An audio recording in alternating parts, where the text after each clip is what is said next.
부족하고 연약한 저를 귀한 강대상을 내어주시는 담임 목사님과 그다음에 당의 우리 장로님들, 그다음에 우리 저를 위해 기도하고 후원하는 우리 목자, 목녀, 그다음에 목원 여러분께 감사를 드립니다.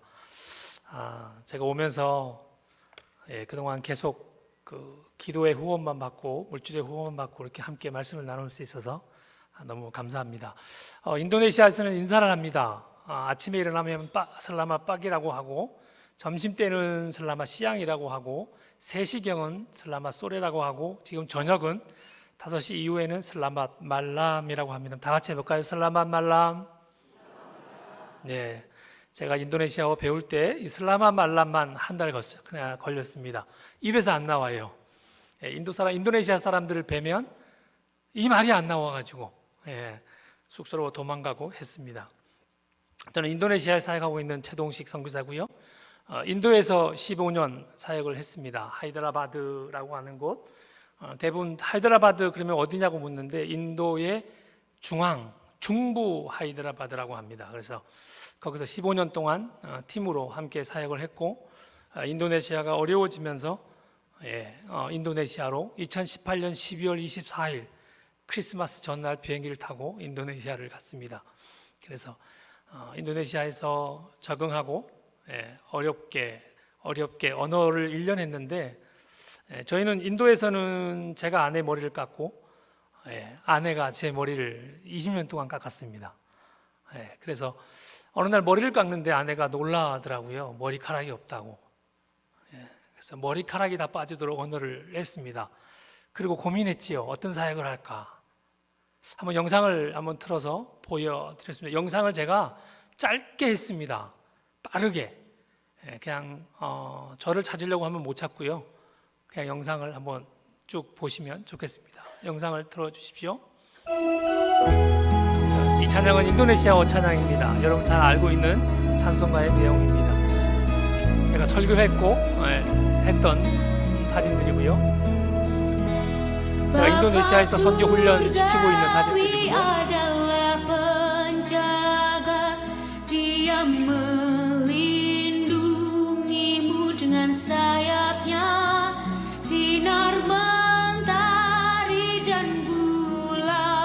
인도네시아어로 인도네시아 사람들을 선교 동원하는 사진입니다.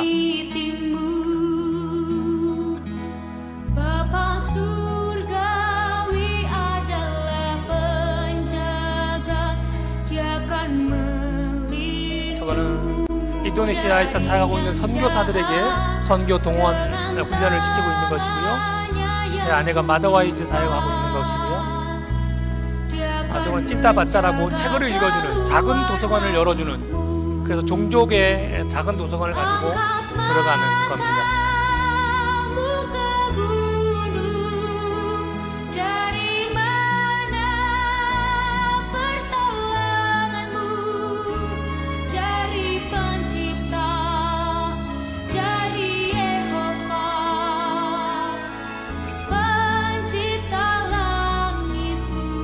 크리스찬 리더들과 함께 미팅했던 사진들이고요.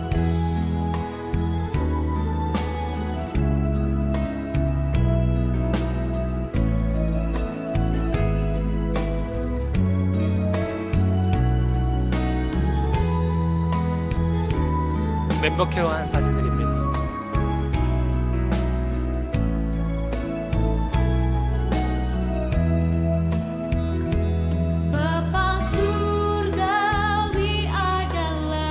저거는 이제 어린이 심장병 아이들 수술 사역하기 위해서 MOU를 만들고 있는 거고요.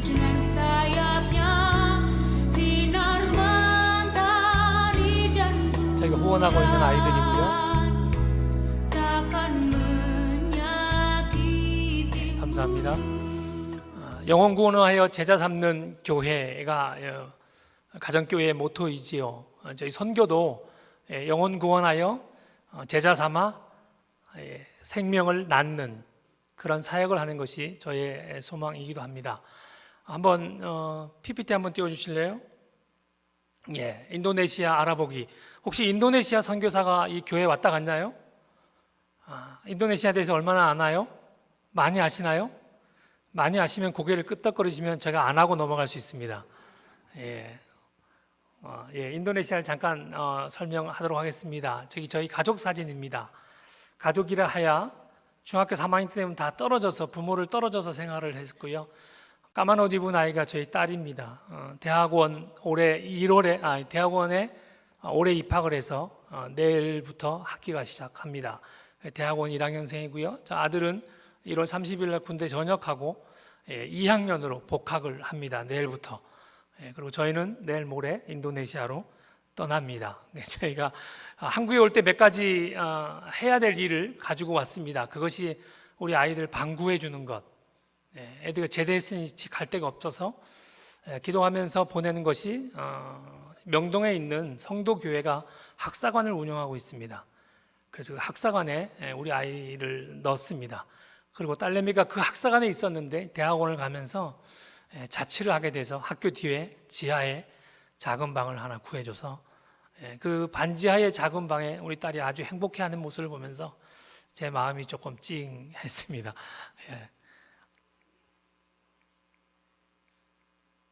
인도네시아입니다.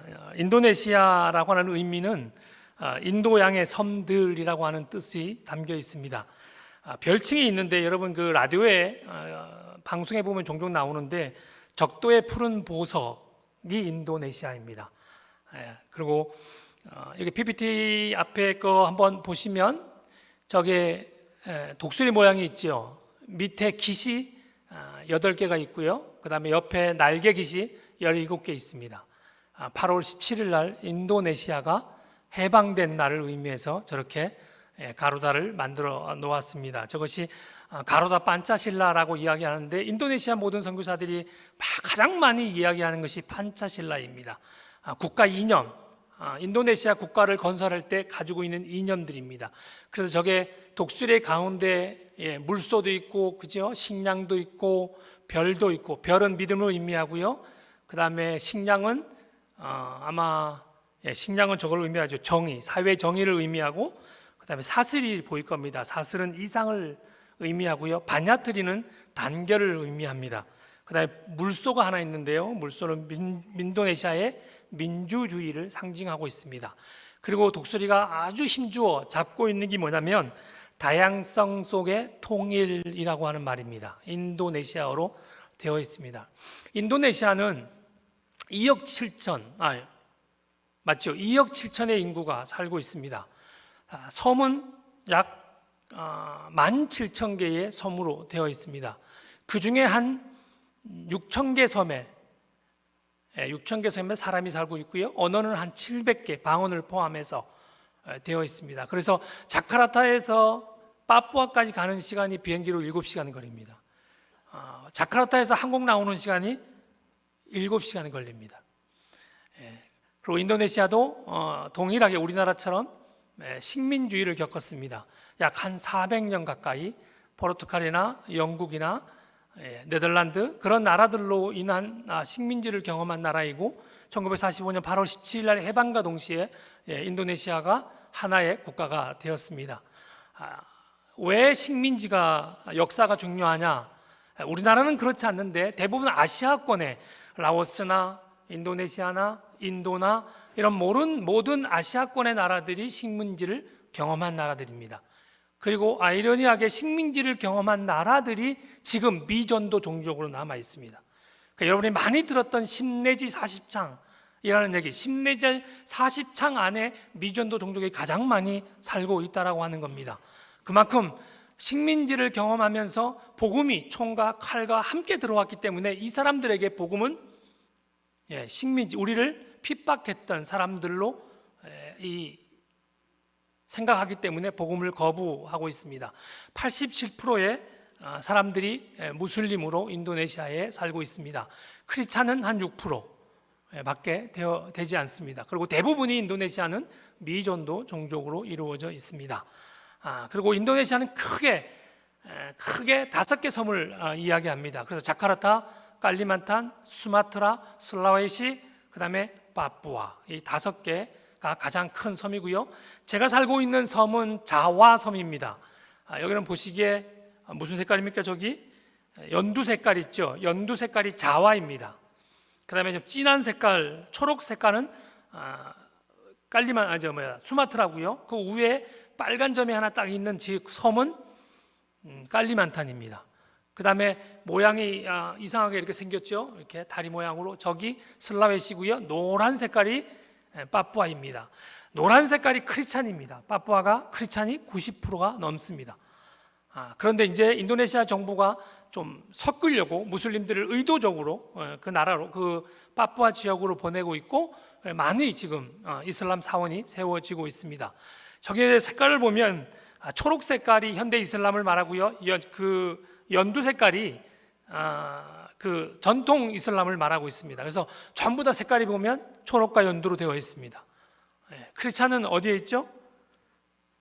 노란 색깔만 크리스찬입니다. 그래서 아주 크리스찬들이 없습니다. 그래서 인도네시아는 여러분의 기도가 많이 필요한 나라입니다. 저기 빨간 지역이 제가 살고 있는 자와 섬입니다. 저기에 미존도 종족이 5개 종족이 살고 있는데 저희는 그 중에 4개 종족을 품고 사역을 하고 있습니다.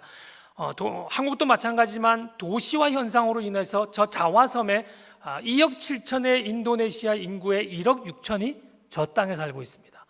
여러분 뉴스를 보시면 알지만 저게 지금 자와섬이 계속 가라앉아서 인도네시아가 저 위에 있는 깔리만탄으로 수도를 옮기고 지금 있습니다. 그래서 거기에 사막을 밀어내고 그 정글을 밀어내고 거기 정부를 세우고 있습니다. 2년 후면 우리나라 세종시처럼 조금씩 이동이 가능하다고 합니다. 여러분 설교회는 다양하게 설교를 합니다. 그렇죠? 언약적 관점으로 설교하기도 하고 구속사적 관점에서 성경을 읽고 설교하기도 합니다. 종말론적 관점으로도 성경을 보기도 합니다. 이왕 선교사가 왔으니까 저는 선교사입니다. 그래서 선교적 관점으로 오늘 한번 성경을 보면 어떨까 싶습니다. 괜찮을까요? 강한 예라고 하기 싫으면 고개라도 끄덕거리면 제가 알고 잘 진행을 해보겠습니다. 자, 성경을 여러분 우리는 신구약으로 나눕니다. 그렇죠?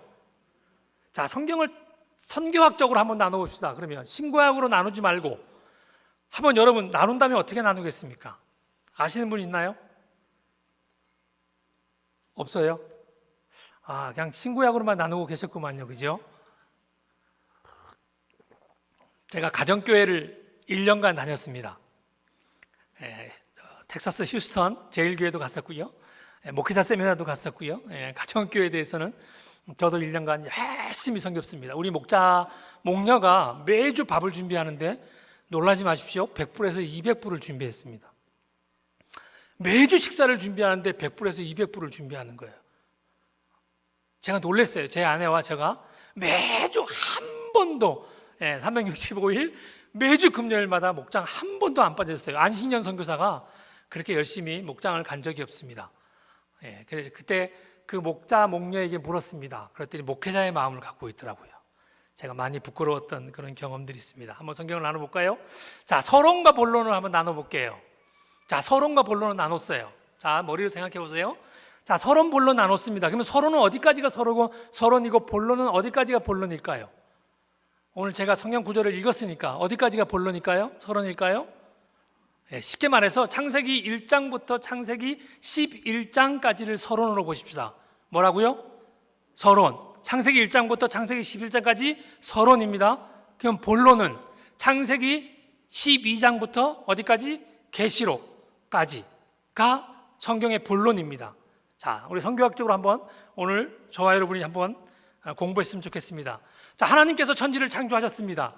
얼마나 아름답게 창조하셨는지, 얼마나 흡족하게 창조하셨는지 심히 좋았다라고 말씀할 정도로 하나님이 완벽하게 천지를 창조하셨습니다. 그 다음에 사람을 만드셨지요. 그 다음에 하나님이 직접 아담과 하와와 소통하고 하나님께서 직접 아담 하와에게 말씀하시고 통치하시고 다스렸습니다. 누가? 하나님이. 그지요? 그런데 이 사람이 완악해져서 죄를 짓기 시작합니다. 나오는 사람이 누구지요? 가인과 아벨. 그죠? 가인이 아벨을 죽이는 사건이 나옵니다. 창세기 1장부터 11장을 여러분 자세히 묵상해 보면 인간의 저의 모습들이 인간의 교만과 인간의 타락의 본성이 크게 또 드러납니다. 그 다음에 나온 사건이 뭐지요? 노아 홍수.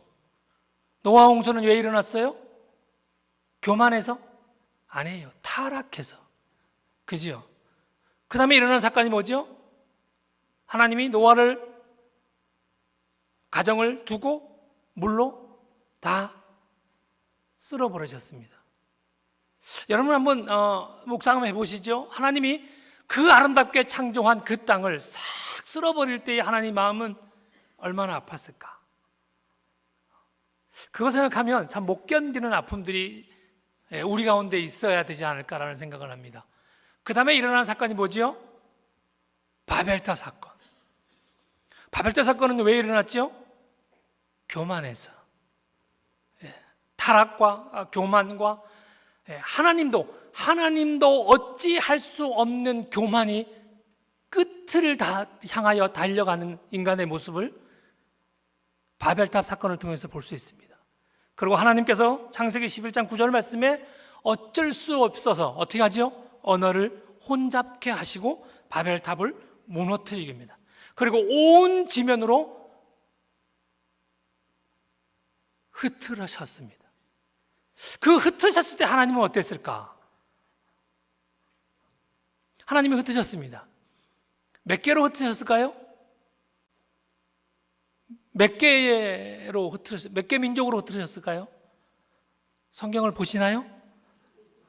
성경 보세요. 70개로 가는 하나님이 흩으십니다. 하나님이 70민족으로 흩으십니다. 그 다음에 셈의 종족, 셈의 그 흩으신 종족들을 쭉 셈을 나열하면서 맨 끝에 데라의 자손 아브라함이 그때 등장합니다.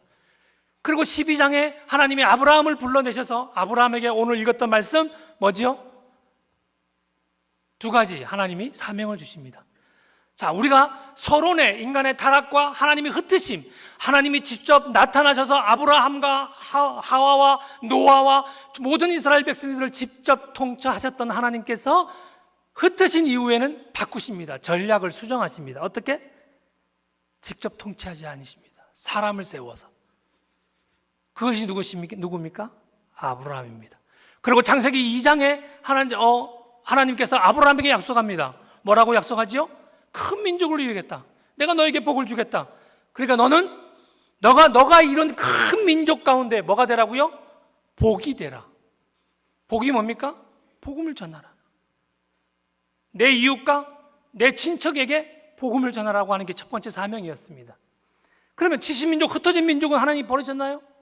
그래서 3절에 하나님께서 아브라함에게 말씀하십니다. 뭐라고요? 온 땅의 모든 민족에게 복이 되라, 복음을 전해라 라고 아브라함에게, 우리의 믿음의 조상 아브라함에게 두 가지 사명을 주시는 것이 뭐냐면 민족 가운데 내가 다시 재림할 그날까지 복음을 전하라. 이미와 아직 속에서 살아가고 있는 저와 여러분에게 사명을 주신 것이 뭐냐면 그것이 내 이웃과 내 친척에게 끊임없이 제자가 되고 끊임없이 복음을 전하라고 하는 겁니다. 그 다음에 또 하나가 뭡니까? 모든 민족, 아직까지 복음이 들어가 있지 않는 미전도 종족, 아직 전 세계에 아직까지 30억의 인구가 30억인가요? 30억의 인구가 아직까지 복음을 듣고 있지 못했습니다. 미전도 종족입니다. 종족으로는 몇 개인지 아세요? 7,100개의 종족이 아직까지 복음이 들어가 있지 않는 종족이 전 세계에 있습니다. 어떻게 하시겠습니까? 오늘 하나님께서 아브라함에게 두 가지 사명을 주시는 말씀이 나옵니다. 이 70인이라는 것은 성경에서는 완전수를 의미하고요, 이 70인은 죄로부터의 완전함, 그 다음에 회복과 구원을 상징하는 때 쓰는 숫자가 70입니다. 이게 나중에 신약 누가복음에 보면 예수님께서 70인을 세우시고 둘씩 짝지어 복음을 전하게 하시는 70인이 나옵니다. 그죠? 그 다음에 12지파가 나오죠. 12지파는 뭐를 상징하나요? 이스라엘을 상징하십니다. 그리고 예수님이 이 땅에 오셔서 제일 먼저 사역한 데가 어디시죠? 죄송합니다. 질문을 많이 해서 안 하겠습니다. 가버나움 땅입니다. 여러분, 예루살렘도 있고 많은 지역이 있는데 예수님께서 그 갈릴리 바다 왼편에 가버나움이라고 하는 땅을 첫 번째 예수님의 사역지로 삼으셨습니다. 왜일까요? 우연일까요? 예수님께서 갈릴리에서 제자들을 선택하시고 그 사역을 가버나움에서 시작하셨습니다. 그리고 여러분 그 마태복음 11장의 20절 24절 말씀 한번 볼까요? 보이나요? 잘? 이거 보이나요? 예, 이 말씀을 보면 뭐냐면 화 있을진저 고라신이여, 화 있을진저 벳세다여, 화 있을진저 가버나움이여 하면서 그 세 땅을 지목하면서 예수님께서 화를 내시는 장면이 나옵니다. 왜 예수님이 화를 내셨을까? 딱 하나입니다. 그 땅에서 중풍병자를 일으켰고, 그 땅에서 가버나움 땅에서 오병이어를 기적을 보이셨고, 그 땅에서 수많은 이적과 기적을 베풀었음에도 불구하고 가버나움 사람들이 예수님을 믿지 않았다라고 하는 겁니다. 고라 사람들이 예수님을 믿지 않았고요, 벳세다 사람들이 예수님을 믿지 않았습니다. 갈릴리에 가버나움 다 세 개가 같이 붙어있는 예수님이 가장 많은 기적을 베풀었던 그 땅이 복음을 듣지 아니하심으로 말미암아 예수님이 화를 내시면서 뭐라고 말하냐면, 내가 시돈과 두로 땅에 이미 이 정도 기적을 베풀었다면 이미 그 땅 사람들은 베옷을 입고 앉아서 회개했을 것이라고 이야기하고 통곡하시는 예수님의 모습을 볼 수 있습니다. 인간의 완악함을 보여주고 있습니다. 여러분, 이 말씀을 내가 왜 말씀드리냐면 우리 이웃과 우리 친척과 그 다음에 민족 가운데 복음을 전해야 될 사명이 저와 여러분 가운데 있다는 겁니다. 특별히 우리 친척들은 더 하는 것 같아요. 저와 여러분의 삶을 보고 있는 친척들은 예수님을 믿지 않는다면 화는 더 크게 내릴 거라고 하는 말씀이 이 말씀 속에 담겨 있기 때문에 그렇습니다. 누구보다도 우리의 삶을 보고 있고, 누구보다도 하나님의 기적을 경험할 수 있고, 누구보다도 살아계신 하나님을 우리의 친척과 우리의 이웃들이 보고 있음에도 불구하고 예수 그리스도를 믿지 않는다면 예수님이 이 땅에 오셨을 때 얼마나 화를 내시고 책망하시겠느냐라고 하는 것입니다. 여러분, 영혼 구원하여 제자 삼자. 제자 돼서 뭐 합니까? 제자 돼서 뭐 하려고 제자 되죠? 영혼 구원하여, 영혼 구원하기 위하여. 그죠? 여러분, 제자 삼기 위하여 세례를 베푸는 것 아시죠? 아, 몰라요? 헬라의 원어에 보면 제자 삼다가 명령형으로 되어 있습니다. 그리고 나머지 가르치고 지키게 하고 세례 주고 이 모든 것은 뭐로 되어 있냐면 동사형 분사로 되어 있습니다. 그래서 그 제자 삼는 것을 이루기 위한 방법으로 가르쳐 지키게 하고 세례를 주고 복음을 전파하는 것입니다. 영혼 구원하여 제자 삼아 다시 영혼 구원하기 위하여 영혼 구원하여 제자 삼는 것입니다. 제자는 복음을 전하는 사명을 갖고 있다라고 하는 사실입니다. 여러분, 이 사명이 오늘 우리 가운데 있습니다. 예수님이 오실 그날까지 우리가 이 사명을 이루어야 된다라고 하는 사실입니다. 하나님께서는 아브라함을 부르시면서 이 세상을 사랑하셨던 하나님은 저와 여러분을 통해서 다시 한번 이 세상을 구원하시기를 계획하시고, 아브라함을 통하여 저와 여러분을 통하여 어떻게 해요? 바다와 하늘의 별과 같이, 바다의 모래같이, 땅의 티끌같이 많게 하시겠다고 약속까지 해주셨습니다. 여러분, 더 놀라운 건 뭔지 아십니까? 제가 창세기 17장 4절에서 6절 말씀해 보면 아브라함의 이름을 바꿉니다. 아브라함에서 아브라함으로, 그죠? 그 다음에 존귀한 아버지에서 뭐로? 열국의 아버지로 바꾸어 주십니다. 하나님이 창세기 12장에 사명을 주시면서 그 사명을 완수하기 위하여 그들의 이름을, 그들의 신분을 바꾸어 주시면서 열국의 아비, 민족의 아부로 바꾸어 주십니다. 심지어 사례도 무슨 어미죠? 존귀한 어머니에서 사라로 하나님이 바꾸어 주시면서 열국의 어미로 바꾸어 주셔서 하나님의 사명을 완수하도록 완벽하게 아브라함에게 그 사명을 이룰 수 있도록 모든 여건들을 만들어 주셨습니다. 저와 여러분의 신분이 어떻게 바뀌었죠? 죄인된 몸에서 의인으로 바꾸어 주셨습니다. 왜요? 왜 구원받는 백성으로 바꾸셨습니까? 왜 하나님의 자녀로 바꾸셨습니까? 왜 하나님께서 우리에게 영원한 생명을 소유하고 영원한 상속자로서 천국에 들어가도록 하셨을까요? 이 사명을 온전케 감당케 하기 위해서라고 하는 사실입니다. 사랑하는 여러분, 창세기 21장에 보니까, 마태복음 21장에 보니까 주의 임하심이 세상에 끝날 때, 주의 임하심 끝날 때의 징조가 무엇이겠습니까? 라고 묻습니다. 그때 예수님께서 마태복음 24장 14절 말씀에 이렇게 말씀합니다. 이 천국 복음이 모든 민족에게 증언될 때, 그때야 끝이 오겠다라고 말씀하고 있습니다. 예수님의 끝은 누구에게 있죠?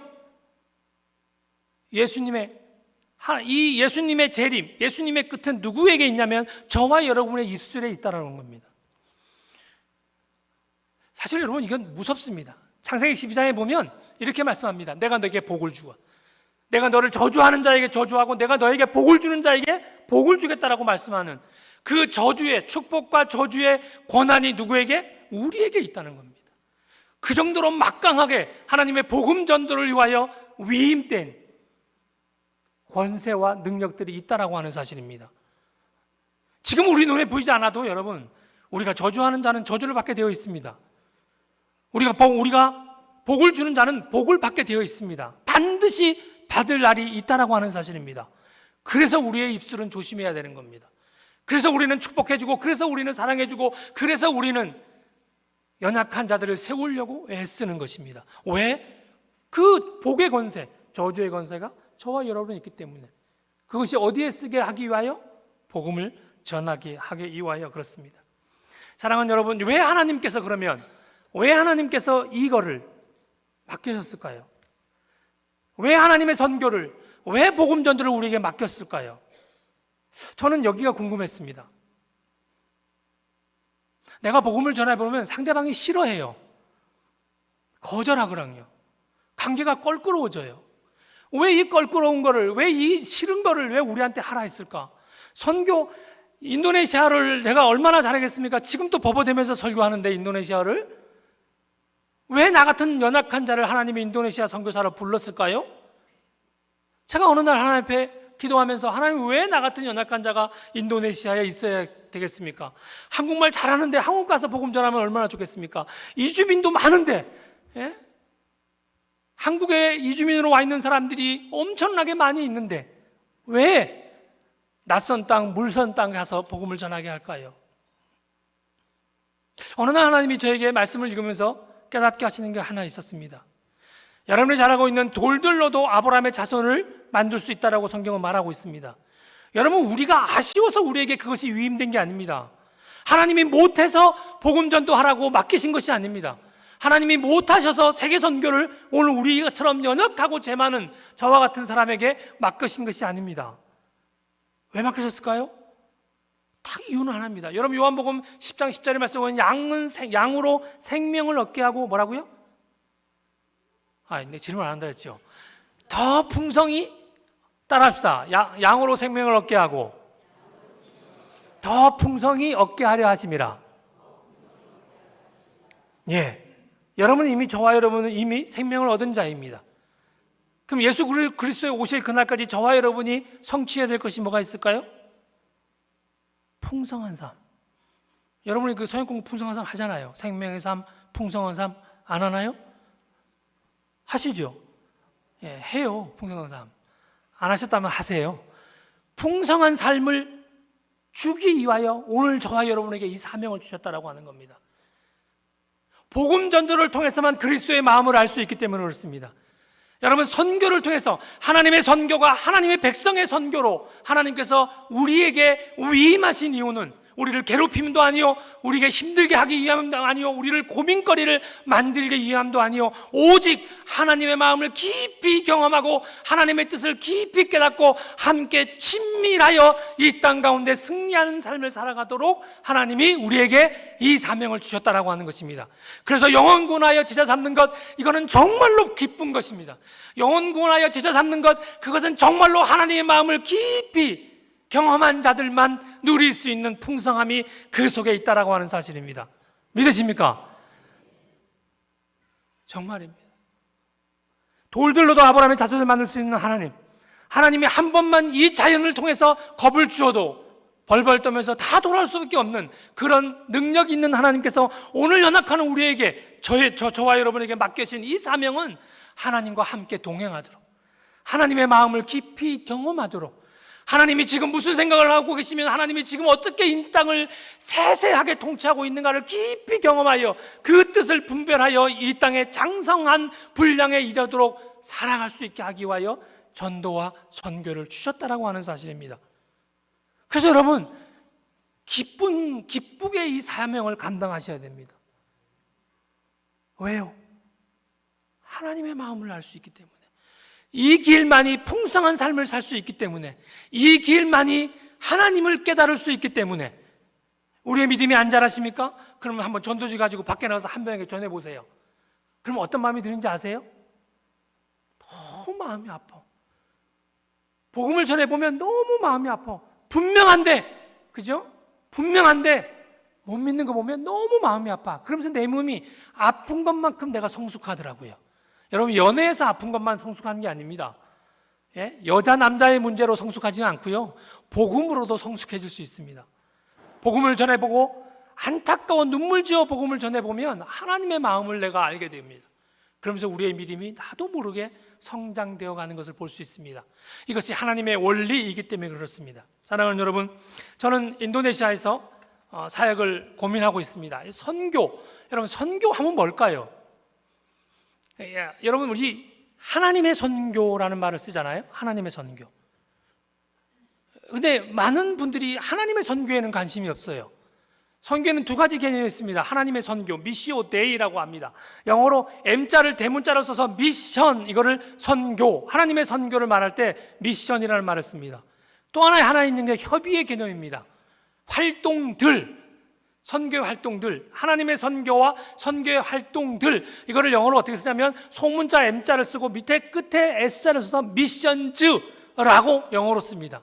그래서 미션이라고 쓰면 이게 하나님의 선교구나. 미션즈 그러면 이건 선교의 활동들이구나 라고 이해하시면 됩니다. 근데 많은 교회들이, 많은 크리스찬들이 어디에 관심이 있습니까? 활동들에 관심이 있습니다. 이게 하나님의 선교인지? 여러분이 왜 가정교회 하지요? 성경적인 교회이기 때문에 그래요. 그럼 선교는 어떻게 해야 되죠? 하나님이 원하시는 선교를 해야죠. 맞나요? 그러면 우리는 분별하셔야 됩니다. 활동들을 가지고 여러분이 선교라고 접근합니다. 그래서 선교사 그러면 여러분 뭐예요? 무슨 사역한대? 이렇게 접근합니다. 그죠? 그 사역에 하나님이 있느냐? 그 사역에 하나님이 기뻐하시느냐? 그 사역에 하나님께서 그 사역 가운데 복음의 역사가, 영혼 구원의 역사가 일어나느냐? 최소한 여러분 가정교회는 그걸 보여야 되지 않겠습니까? 근데 여러분은 뭐 보죠? 건물이 있느냐? 사역을 잘하네? 끊임없이 사역 가운데 영혼의 구원이 일어나고 제자 삼는 사역들이 끊임없이 일어나고 그 제자가 1대, 2대, 3대에 거쳐서 제자를 낳고 제자를 낳을 때 4대가 가면 우리가 성공한 사역이라고 말을 합니다. 선교지에서. 한국은 다르지요. 여러분 교회는 한 대 가고 두 대 가고 분가를 하면 그 목장은 성공한 목자 맞죠? 예, 목자가 얼마나 눈물로 기도했으면, 목녀가 얼마나 잘 돌봤으면, 그죠? 나도 저런 목녀, 나도 저런 목자가 되겠다라고 하겠어요. 그 목장은 성공한 목자라고 보죠. 물론 성공 실패가 없지요. 그 목자가 얼만큼 피와 눈물이 그 가운데 있는지를 분가하는 거 보면 알 수 있지 않겠습니까? 동일합니다, 선교도. 그 선교지 가운데, 그 사역 가운데 끊임없이 영혼 구원이 일어나고 끊임없이 제자 사역이 일어나고 끊임없이 복음이 증거되고 제자되어서 3, 4대에 이르기까지 제자화가 일어나는가 라는 것에 우리의 사역은 포커스가 맞춰져야 최소한 되지 않겠습니까? 선교를 하나님의 선교로 여러분이 이해하시고 그 선교를 위하여 함께 기도하며 여러분 동참했으면 좋겠습니다. 저는 그런 선교를 하고 싶었습니다. 고민했습니다. 저는 인도에서 에이즈 사역을 했습니다. 35명의 아이들이 15명의 아이들이 에이즈 걸린 아이들이고요. 20명은 에이즈 걸리지 않는 아이들입니다. 첫째 아이는 에이즈가 결혼하면 걸리지 않습니다. 왜냐하면 소위 말해서 뻘짓거리를 하지 않기 때문에 그렇습니다. 근데 결혼을 하고 나면 꼭 이렇게 뻘짓거리를 합니다. 그래서 에이즈에 감염이 됩니다, 남편이. 그러면 둘째 아이는 에이즈 감염된 아이가 태어납니다. 그래서 형은 에이즈가 걸리지 않는데 동생이 에이즈 걸려 있어요. 그래서 제가 에이즈 사역을 오래 했습니다. 하고 싶어 하는 게 아닙니다. 하나님이 하게 하셨습니다. 초등학교 4학년 아이가 되면 제자와 성역 공부를 시작했습니다. 4학년만 되면 했습니다. 지금 그 아이들이 다 직장 생활하고 지금도 저희들하고 연락하고 합니다. 근데 부모가 다 에이즈로 돌아가셨기 때문에 제가 인도네시아 가면서 가장 마음이 아픈 거, 지금도 물론 마음 아픈 게 결혼을 시켜주지 못하고 나온 거. 대학은 졸업했고 대학원은 졸업하고 직장 생활을 하는데 얘들이 결혼을 어떻게 하지? 이런 생각들이 있습니다. 한번 인도에 들어가야 되나? 뭐 이런 생각들을 가지고 있습니다. 그러면서 고민했습니다. 인도에서 무슨 사역을 할까? 제가 인도에서 지금 5년 됐습니다. 산지는 3년 됐고요. 코로나로 1년 반 한국에 나와 있었습니다. 그래서 사역을 결정을 하고 시작했습니다. 저는 교회 사역을 하고 있습니다. 동원 사역. 그래서 제가 비자가 개미이이라고 하는 개미교단입니다. 개미, 가는 개미가 아니고 개미이이. 저거 스펠링을 이렇게 있습니다. 그 교단과 함께 선교 훈련 사역을 하고 있습니다. 아까 영상에서 보던 것이 인도네시아 카이로스 훈련을 하고 있습니다. 9주 과정 1, 2, 3과는 성경적 관점으로 선교를 어떻게 볼 것인가를 가르칩니다. 그 다음에 4과는 역사적 관점으로 어떻게 2000년의 역사 가운데 하나님이 이 선교를 이루어왔을까를 같이 배웁니다. 그 다음에 5과에는 전략적 관점, 아까 말하는 제자, 어떤 전략을 가지고 선교지에서 선교를 해야 할까라고 하는 거였습니다. 그거를 가르칩니다. 그럼에도 불구하고 남아있는 이 사람들은 뭘까? 미전도 종족으로 남아있는, 인도네시아는 미전도 종족이 246개 미전도 종족이 있고요, 아주 뉴유피지, 아주 복음이 제로 있는 종족이 한 24개 종족이 있습니다. 그럼 이들에게 어떻게 복음을 전할 것인가? 왜 남아있느냐라고 하는 겁니다. 놀랍게도 이렇게 남아있는 이유는 종족 사역자가 많지 않습니다.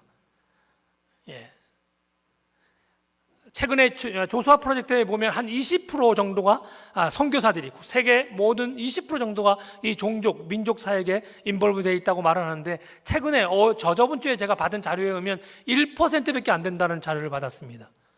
정확하게 통계해 보니까 이 종족 사역, 이 어렵거든요. 힘들거든요. 힌두권, 이슬람권, 공산권, 그 다음에 민속 종교를 가지고 있는 나라들, 이런 나라들은 다 미전도 종족입니다. 복음을 전하기 어려우니까 종족을 대상으로 사역하는 사람이 많지가 않습니다. 또 하나 제가 하는 게 뭐냐면 설교 사역입니다.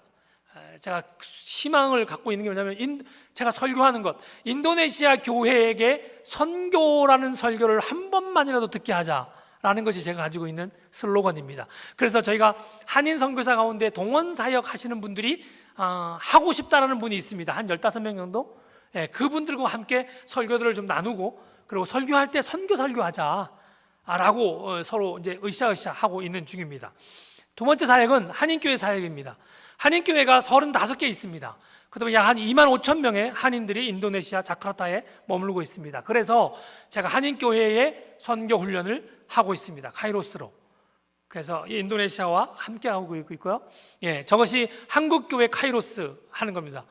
교회들을 가가지고 여기 보면 이쪽 맨가에 있는 것 카이로스에서의 선교란, 그래가지고 한국 교회들이 요청하면 제가 설교도 하고요, 깨우는 사역을 하고 있습니다. 그래서 한인 디아스포라 교회들이 인도네시아의 이 미전도 종족을 함께 사역하자라는 의미에서 2만 5천 명의 한인들을 깨우는 사역을 하고 있습니다. 돌아가도 지금 해야 되는 사역이고요. 그 다음에 이거는 인도네시아 교회들로 하여금 카이로스 훈련을 시키는 것입니다. 좀 재미있는 거는 이쪽에 사진이 영상에는 있는데 없었네요. 우리 감리교 어성호 선교사님, 감리교 한 35년 되셨는데 신학교를 하십니다. 한인 선교사들이 학교 사역을 하고 신학교 사역을 하고, 그 신학교 안에 카이로스 훈련을 해달라고 요청들이 많이 들어오고 있습니다. 그 다음에 교회 학교 사역을 하는데 학교 교사들을 선교 훈련 시켜달라고 요청도 많이 들어오고 있습니다. 그래서 계속 앞으로 인도네시아어로 선교 훈련 사역도 계속 할 예정입니다. 그 다음에 미전도 종족 사역입니다. 제가 팔이라고 하는 단체와 함께 연합해서 하고 있습니다. 지금 순다 종족, 그 다음에 붓다이 종족, 반등 종족, 바두이 종족입니다. 다 교회가 없는 미전도 종족들입니다. 퍼센티지 한번 볼까요?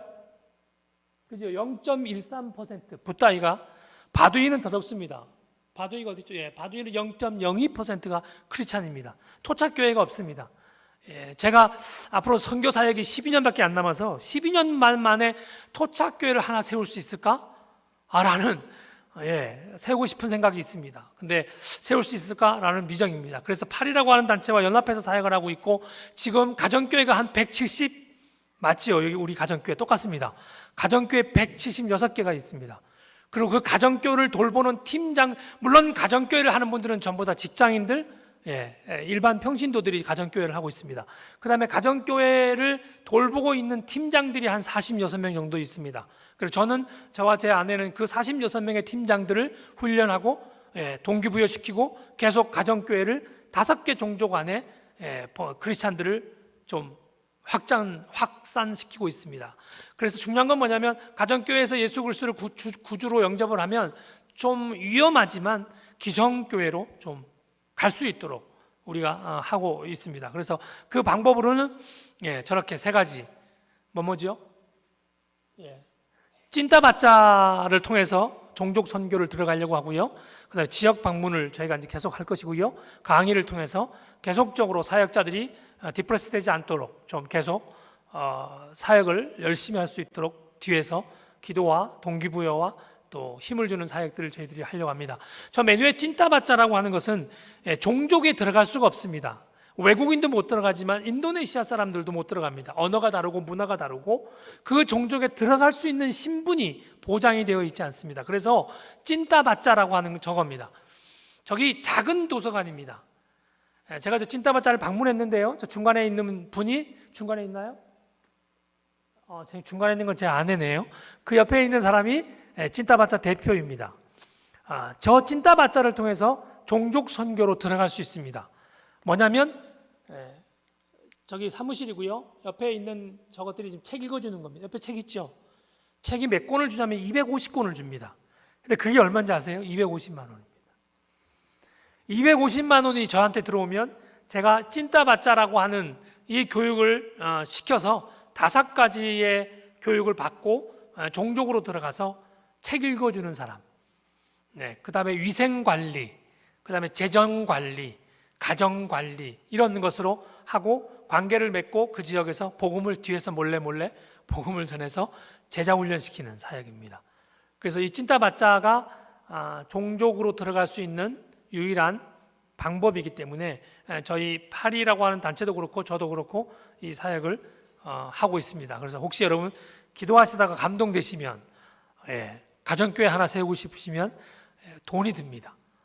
여기는 그냥 열정만 있으면 되는데 선교지는 다 사실 돈입니다. 이게 멤버 케어도 돈이고요. 다 밥을 제가 사지 이분들이 살 수 있는 사람들이 아니기 때문에 그렇습니다. 아무튼 제가 또 하나 어린이 사역을 하는데요. 아까 보셨다시피 어린이 사역은 미라심장재단과 지금 MOU를 하고 있습니다. 이건 돈이 들어와 있습니다. 여러분 부담 안 가지셔도 됩니다. 이거는 돈이 다 2억 원이 돈이 들어와 있습니다. 그래서 한 달에 2천만 원씩 10명의 환자들을 무료로 심장 수술을 시켜주고 있습니다. 주려고 하고 있습니다. MOU를 진행 중인데요. 지금 MOU가 저희가 들어가면 이제 진행되면 한 달에 10명씩. 그래서 거기에 MOU의 내용 가운데 그 환자 선택을 제가 하게 되어 있습니다. 저와 제 아내가 하고 저희 사역자가 함께해서 저희 지금 전략은 지역, 예를 들면 제천 안에 환자를 10명을 제가 선택해서 수술시켜주고 제가 가정 방문을 해서 복음을 전하려고 합니다. 제가 수술을 하는 이유는 생명을 얻게 하는 방법도 하나 있지만 영원한 생명을 주는 것이 더 목적이기 때문에 무슬림들이라 우리가 수술할 때 기도는 하지만 복음을 전할 수 없어서 수술 이후에 저희들이 찾아가서 1대1로 복음을 전할 전략을 가지고 지역을 한정해서 묶어서 혹시 여러분이 나중에 방문한다면 이 가정도 아마 방문해 볼 수 있을 것입니다. 만약에 진행이 된다면. 그리고 가정마다 저희가 복음을 전하고 기도하는 것은 그 가정 가운데 수술하는 아이가 너무 똑똑해 키우고 싶어.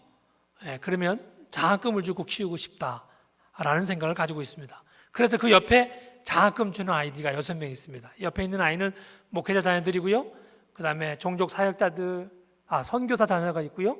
목회자 자녀들 어려운 코로나로 남편이 돌아가셔서 자녀 둘 데리고 사모님이 작은 교회를 하고 있다는 연락을 받고 저희가 후원하겠다 해서 한 명 연결했고요. 캄보디아 선교사 한 분은 갑자기 남편이 심장마비로 서세원 죽었을 그쯤에 돌아가셔서 제가 너무 마음이 아파서 다시 사모님이 선교지로 가겠다 해서 같이 식사하면서 그 딸을 저희가 후원하겠다라고 해서 그래서 저 아이들은 5만 원 후원받는 아이도 있고 3만 원 후원받는 아이들도 있습니다. 그래서 저 아이들이 미래에 인도네시아 크리스찬 리더로서 잘 자랄 수 있도록 저기 올 5월에 일단은 계약은 올 5월에 끝나게 되어 있습니다.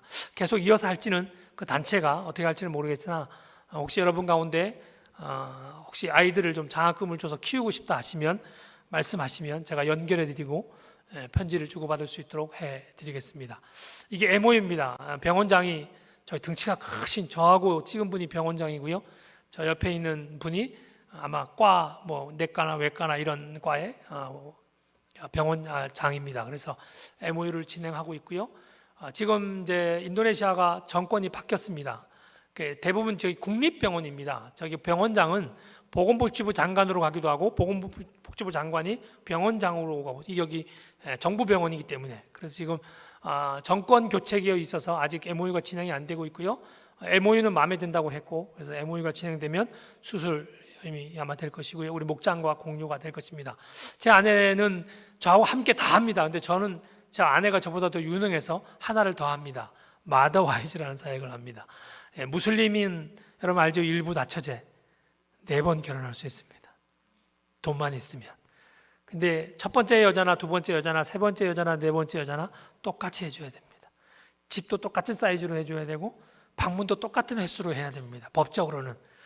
그래서 A 여자한테 한 번 가면 B 여자한테 한 번 가야 되고 C 여자한테 한 번 가야 되고 그 다음에 D 여자한테 한 번 가고 나머지 3일은 혼자 생활하고 하여튼 균형 있게 해야 됩니다. 그래서 여자들이 그 가정에 대한 두려움 그런 것들이 많습니다. 그래서 아내가 마더와이즈 지금 계속 한국말이 아니고 인도네시아 말로 하고 있습니다. 2명의 자매 수료했습니다. 1명 수료한 거고요. 1명은 저하고 작은 사진인데 오싱 종족이라고요. 옥신 종족을 품고 사역하고 있는 친구입니다. 그래서 지금 하고 있고요. 인도네시아 복음을 위해서 여러분 계속 기도해 주시고요. 특별히 우리 목장 저는 가정교회가 후원하는 걸 참 좋아합니다. 제가 가정교회에 있어 봤고요. 그래서 특별히 우리 목야님 너무 감사하고요. 계속적으로 우리 인도네시아 선교지를 위해서 기도해 주시고요. 올 수만 있다면 함께 목장 식구들이 한번 오시면 제가 등골이 빠지도록 잘 섬겨 보도록 하겠습니다. 기도해 주시고요. 하나님이 원하시는 선교, 하나님이 기뻐하는 선교, 하나님이 오셨을 때 잘했다라는 선교를 하고 싶어 하는 사람입니다. 그래서 이 일에 여러분이 함께 기도해 주시고요. 특별히 오늘 성도교회 함께 와서 이렇게 말씀을 나눌 수 있는 기회를 주셔서 다시 한번 감사드리겠습니다.